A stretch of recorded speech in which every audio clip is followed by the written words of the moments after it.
No country has a choice of what friends or allies its neighbor is going to make. And they can be sometimes uncomfortable allies and friends. But we don't go to war over it. Now, what is it that leads Russia into this long, protracted war about NATO expansion? Well, I assume that the people who assembled here, they are political scientists. They are interested in following the international developments, and if this is the case, then for the last 20-some years, they should have understood the reasons why we are concerned about the Western policy towards Russia very well. Yesterday, I think, the French ambassador to Israel, who was personally participating in the discussions between the Western leaders and Gorbachev, he confirmed that there was a commitment not to expand NATO. And then he added, but this does not mean that Russia is right in what it is doing in Ukraine.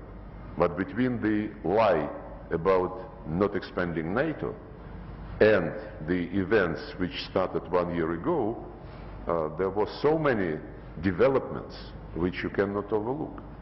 The lies continued, including the lies not about some oral promises, but about some commitments on paper.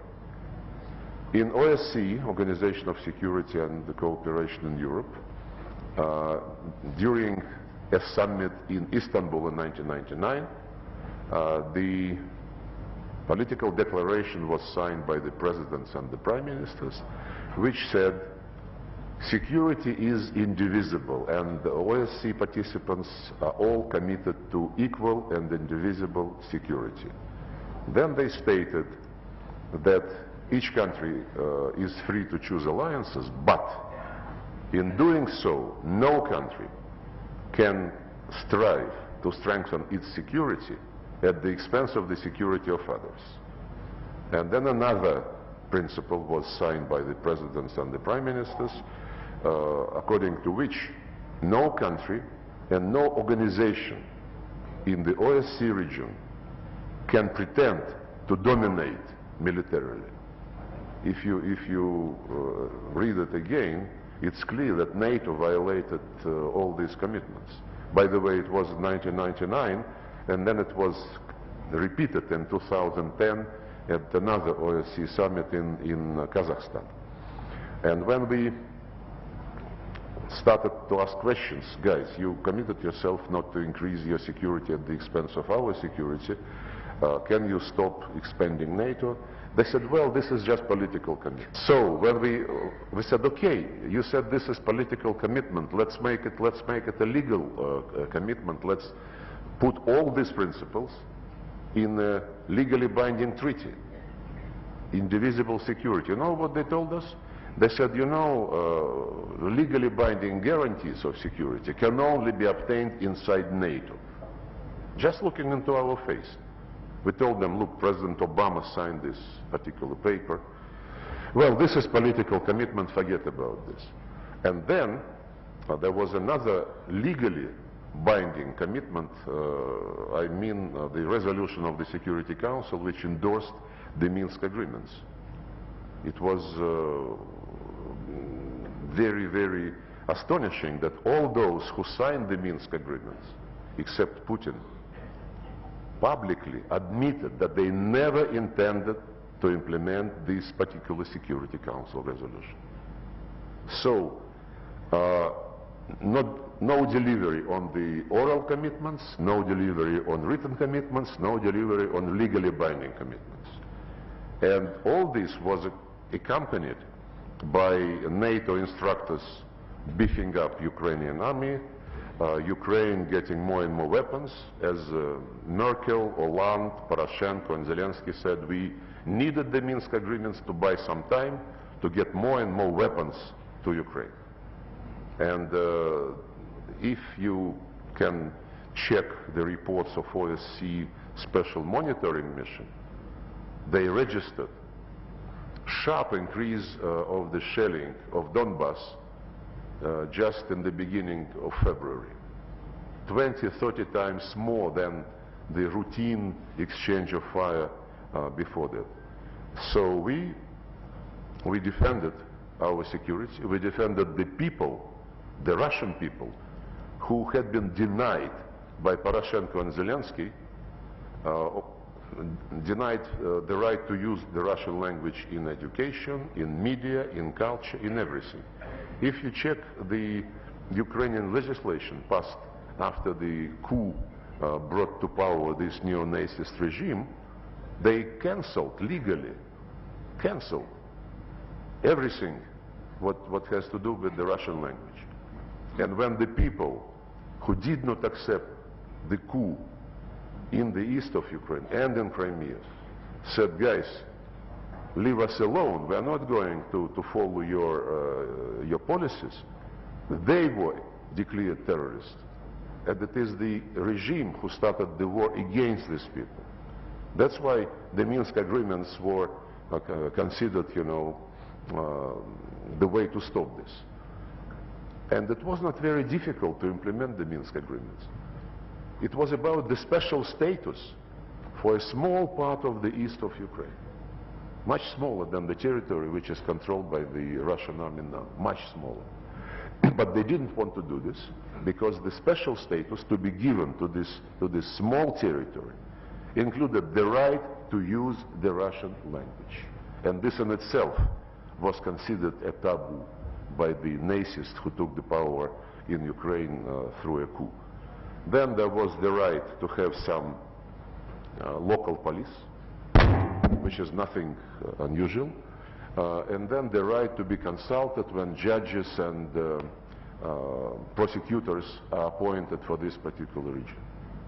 This military campaign, or whatever you call it, a war or enduring freedom operation, whatever name you may choose to call it, the bombing campaigns do not alter hearts and minds. They're the worst way to do it. In fact, they freeze people into positions, make further negotiations even more difficult. So where does this take us?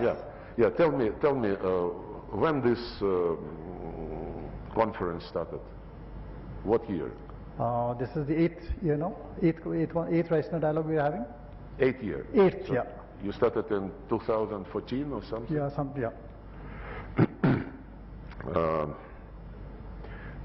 Have you been interested during these years what is going on in Iraq, what is going on in Afghanistan? Have you been asking the United States and NATO whether they are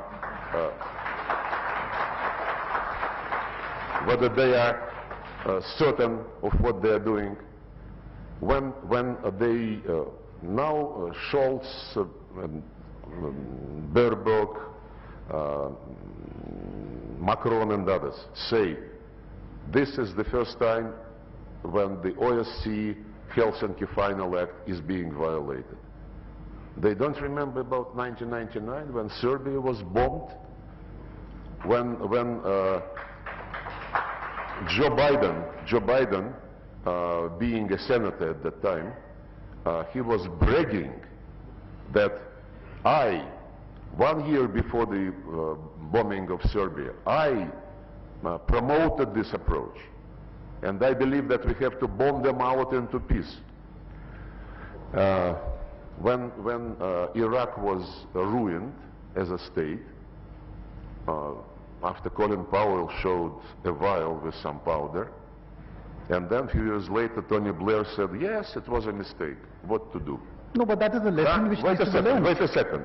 If you believe that the United States has the right to declare a threat to its national interest any place on earth, like they did in Yugoslavia, in Iraq, in Libya, in Syria, 10,000 miles across the Atlantic Ocean, and they have the right to do so, and you don't ask them any questions. And Russia, not just overnight, like they did in Iraq and elsewhere, but for more than 10 years, warning them, guys, you are doing something which is going to be very bad. But I think the question has been asked. One second. Not across the ocean, but just on our borders, on the territories where the Russians lived for centuries and centuries and centuries. So if it is not a double standard, then I'm not a minister, you know.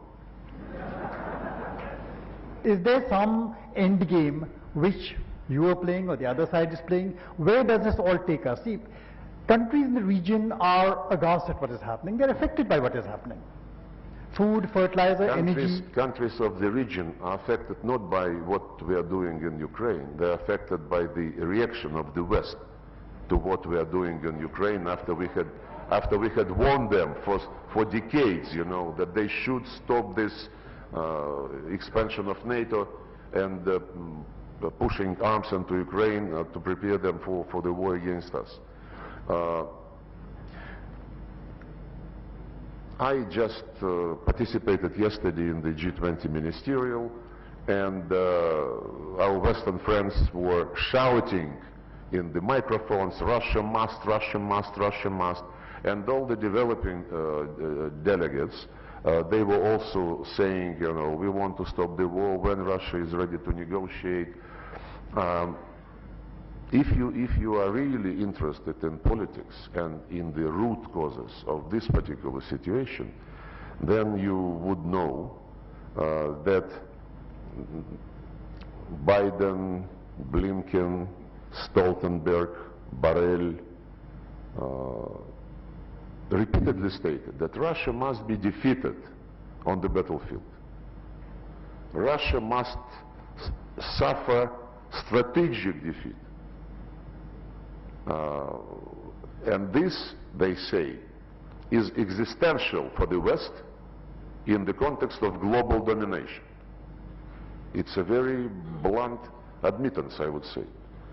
So both sides, the way I look at it. One second. And the entire G20 was only about what to do with Ukraine and the final declaration, can we have it or not. I asked the Indian friends and the Indonesian friends who were cheering the G20 and those who were cheering G20 before Indonesia for all these long years, whether G20 ever reflected in those declarations situation in Iraq, in Libya, in Afghanistan, or in Yugoslavia, because G20 was formed in 1999 at the level of ministers of finance and central bank directors.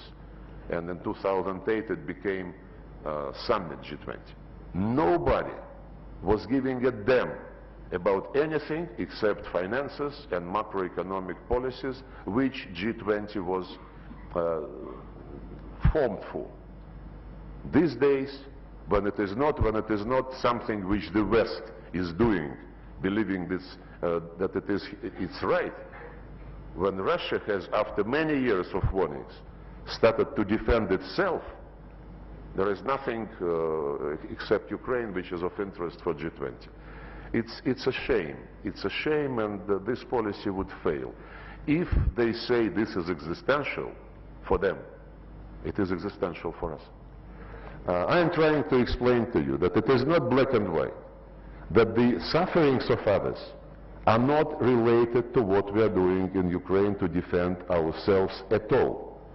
These sufferings are related to the sanctions, to the policy of blackmail, the policy of diktat, which the West is promoting. You know that all of them, Blinken, Stoltenberg, Borrell, ministers of European countries, they travel all over the globe and tell the countries to behave. Join sanctions, vote the way we tell you, and so on and so forth. If they are such big Democrats, I mean, they should respect the right of other countries to take their own positions. Putin explained in great detail before we started this operation why we are doing this, why we didn't have any other choice. The West condemned. Treat others as grown-ups, as mature people. Don't tell them what position to take. The developing world basically was silent until the West started blackmailing them, threatening them, sanctioning those who would not sanction Russia. Everybody is asking when Russia is ready to negotiate, when Russia is ready to negotiate. The West continuously is saying that it is not time to negotiate yet because Ukraine must win in the battlefield before any negotiations. And Zelensky himself, nobody calls on Zelensky asking him when he is going to negotiate, but you should have known, preparing for this topic at this meeting, that in September last year, Zelensky signed a decree making it a criminal offense to negotiate with Russia as long as Putin is president. So can you address this issue? Can you invite him and ask him what he is doing?